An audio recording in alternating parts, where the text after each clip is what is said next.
Okay, so quadratic application problems. That is what we're doing.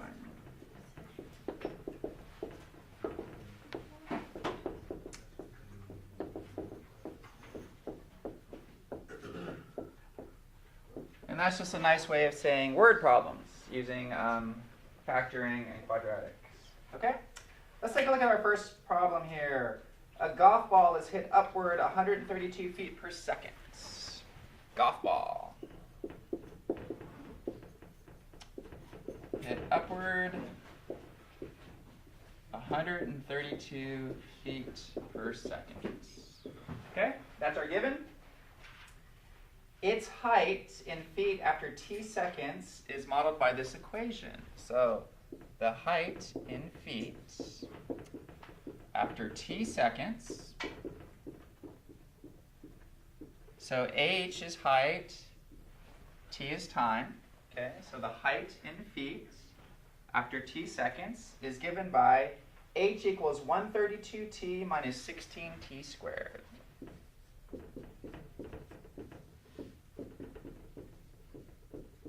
Okay, so that's the equation that models the flight of this golf ball. How high it is at a certain amount of seconds. Okay? Okay, so there's two questions. How high is the ball at 2 seconds? And when does the ball hit the ground? All right, so I have two questions for you. How high at 2 seconds? So that's question number one. Question number two, when does it hit the ground? All right, two questions. How high is the ball after 2 seconds? And when does it hit the ground?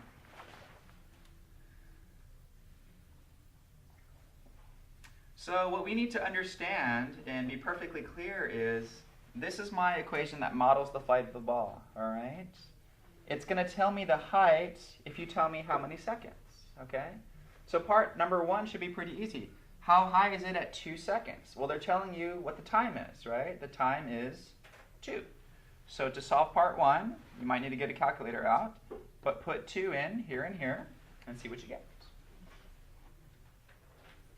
Does everybody understand that? So part one, let t equal 2. And so my height is going to be 132 times 2 minus 16 times, what is 2 squared? 2 times 2 is 4, so 16 times 4, right? Just plugging it into the equation, okay? So let me see, I'll get a calculator out. Let's see. 132 times 2 minus 16 times 4, you get 200. And again, height is measured in what according to this? 200 feet, okay? So at 2 seconds, this golf ball is 200 feet in the air. Does everybody understand how to do that part one? Okay. They say the height is equal to this. T is seconds. They ask you at 2 seconds, so you're plugging in 2 for t. That's it. Okay. And then, of course, you can go to your calculator. Part two, it doesn't give us a number. It says, when does the golf ball hit the ground? All right? So it's asking us to find the time. So we don't know what t is. But if the ball is on the ground, what is the height of the ball if it's on the ground? 0. Does everybody see that? Okay. So part two, I'm solving this equation, but I'm letting the height be 0. So 0 equals this. And then we're going to solve that for t. Okay? Now, you wouldn't be able to solve that without doing all the stuff we've been doing. So now 0 equals 132t minus 16t squared. Okay? How do I solve that equation? How do you solve that equation? Well, it might be. We're not sure yet.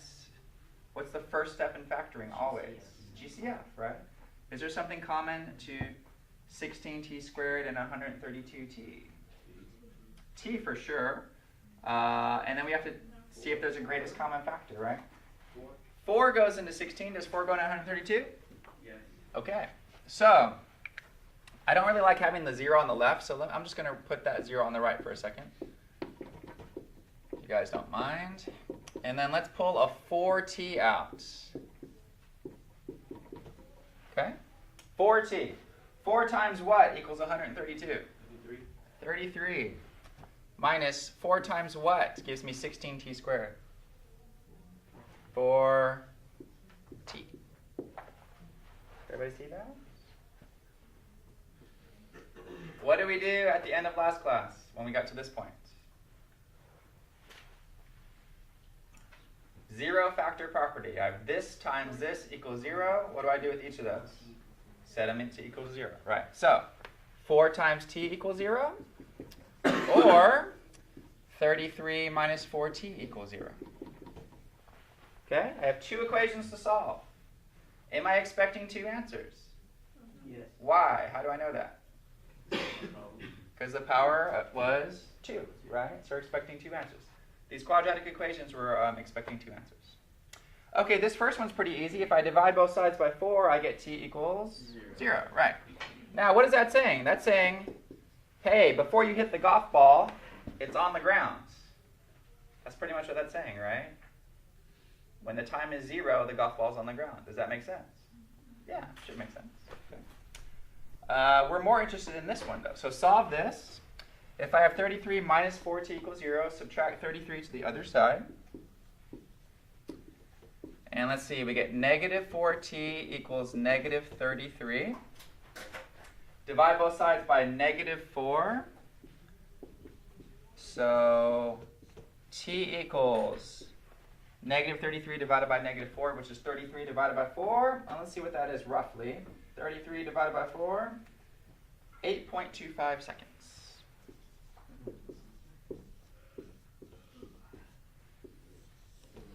Okay? So the golf ball is on the ground at 0 seconds, which totally makes sense, right? Right before you hit it. And then after 8.25 seconds, it's back on the ground. Okay? And part 1 was, how high was it at 2 seconds? At 2 seconds, it was 200 feet in the air. Okay? Does everybody understand this problem? The way we solve it, we have to understand it first. And then to actually solve it, we had to use factoring and the 0 factor property. Okay? Which is all stuff that we've been learning. All right, let's move on to the next word problem. The braking distance, d in feet, required for a car to stop when traveling at x miles per hour. Okay, so braking distance.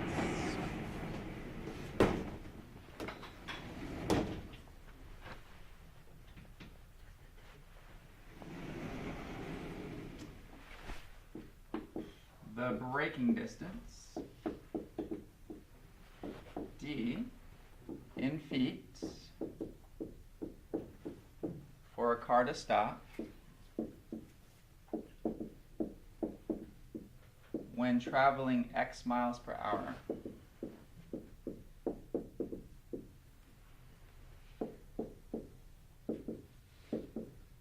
Is, and then they have to give us an equation.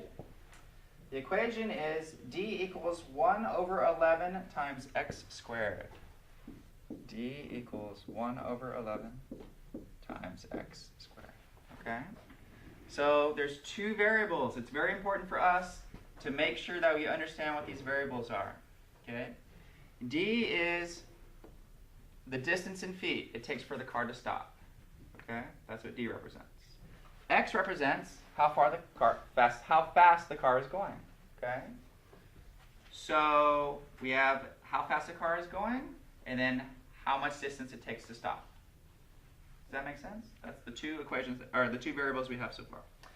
Question number 1 says, what is d if the car is traveling 70 miles per hour?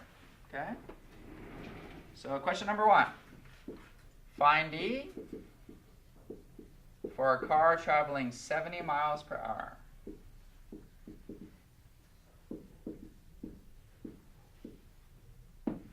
Okay, what would I do to solve this? The car is going 70 miles per hour. That is x, right? Is everybody with me on that? And they want to know what D is? So basically you have the number 70, and you're trying to determine, do I put it here or here?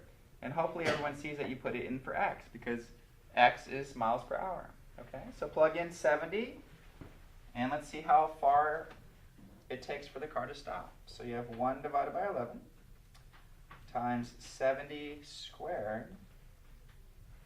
So it's roughly 445.45 feet.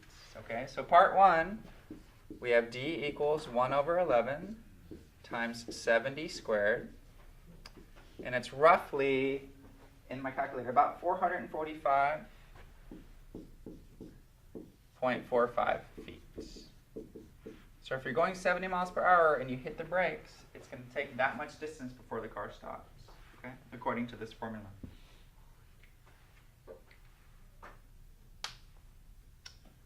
Does everybody understand part 1? So they give you x, and you're just figuring out what D is. Okay, part 2.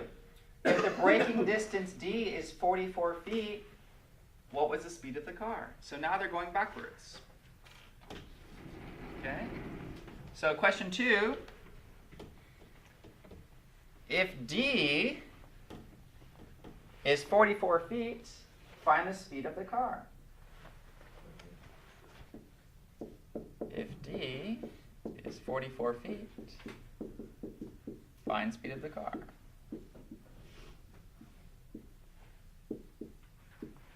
Okay, so it's pretty obvious for question number 2, I'm letting D be 44. And so now my equation looks like this. 44 equals 1 over 11 times x squared. And I have to solve this equation, okay? I don't really like having that 1 over 11 there, okay? So what is my way, using properties of equality, how do I get rid of that 1 over 11? What can I do? Yeah, let's multiply both sides by 11. As long as I do it to both sides, I'll be okay. Okay, so what is 44 times 11? It is 484. All right, so now my equation looks like this. 484 equals x squared. Okay. Now, if I'm going to solve an equation using properties of equality, what do I have to do? I'm sorry, solve an equation using factoring, what do I have to do? Bring everything to one side and set it equal to 0, right? Okay, so I'm going to subtract the 484 over, and I have x squared minus 484 equals 0. How do I solve that equation? Is there a greatest common factor? Nope. It's a binomial. What are my 3 choices for a binomial? Difference of squares, difference of cubes, sum of cubes. Okay, I'm kind of nervous for this test coming up. We have to have that memorized, right? It's our factoring tree. Now, x squared is clearly a square, right? So of those 3, it's most likely, if it's anything, a difference of squares, okay? So the question now is 484 a perfect square? That's what you guys should be thinking about right now. Is 484 a perfect square? Yes. Okay. It is? What do I square to get 484? 22, okay? And how do I know that? Well, you don't. You have to go to the side of your paper, you go to a calculator and see, all right, the only choice I really have is this a difference of squares? And 484, I need to check if that's a perfect square. Okay, so square root it, or go through numbers and see what you get. Okay, and it's 22. Great. So how does this factor then? X minus 22 times x plus 22. Okay. 0 factor property. I set both factors equal to 0. So I'll bring it up here. So you get x minus 22 equals 0. And you get x plus 22 equals 0. That's going to give me 2 answers, which I'm expecting 2 answers. This answer is going to be x equals 22. This answer is going to be x equals negative 22. Does it make sense for a car to be going 22 miles per hour? Sure. Does it make sense for a car to be going negative 22 miles per hour? No. No. Okay, so we discard that one, the one that doesn't make sense. And x equals 22 miles per hour. Okay? Again, this is an equation that we would not be able to solve without the use of our factoring techniques in solving equations by factoring, which is what we did last class. Okay? I know these are a little bit more difficult. The numbers tend to be a little bit bigger, right? But we have to be able to handle that, okay, as we get into word problems. Okay, let's take a look at one more word problem setup, and then I'll give you guys some to try. I got a question about tests. Are we taking the test on the board or? No, it'll be normal. You lied. I did. I just think it's too much risk if you get a hard word problem, you know. Yeah, so it's up to you if you want to do it. I can let you. All right, a small photograph is 20 pixels longer than it is wide. A small digital photograph is 20 pixels longer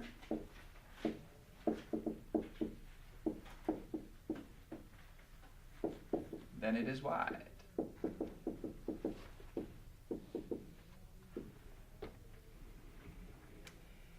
If it has a total of 2,400 pixels, find the dimensions.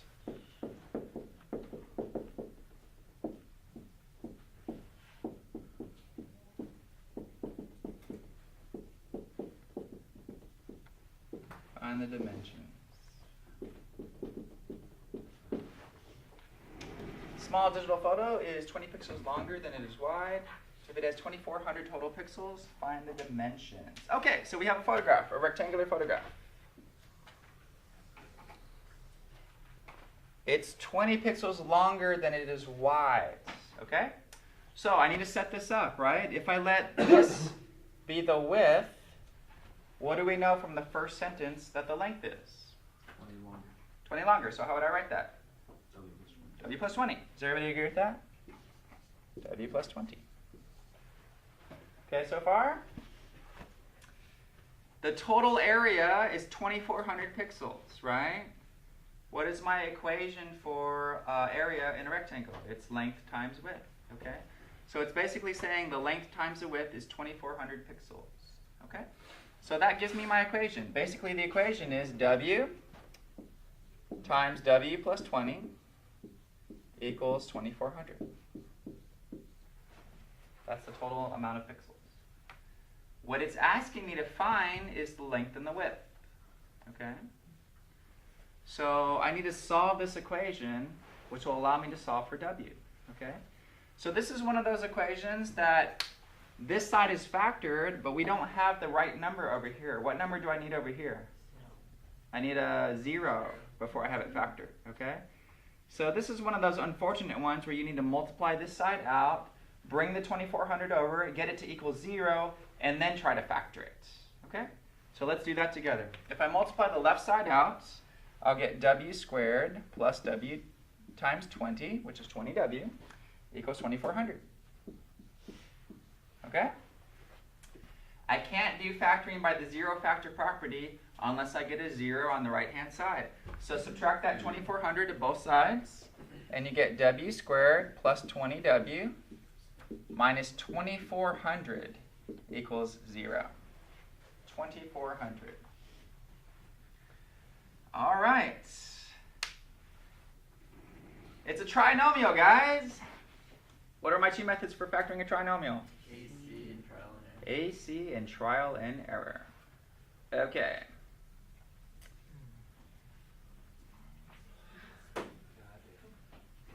Good luck. I can kind of see the answers already because of the AC method, actually, right? So numbers that multiply to give me 2,400. Well, let's hide the 2,400. What numbers multiply to give you 24? 4 and 6, right? And if I make it 2,400, it's 40 and 60. Does everybody see that? Does 40 and 60 have a difference of 20? Yes. Yes. Okay?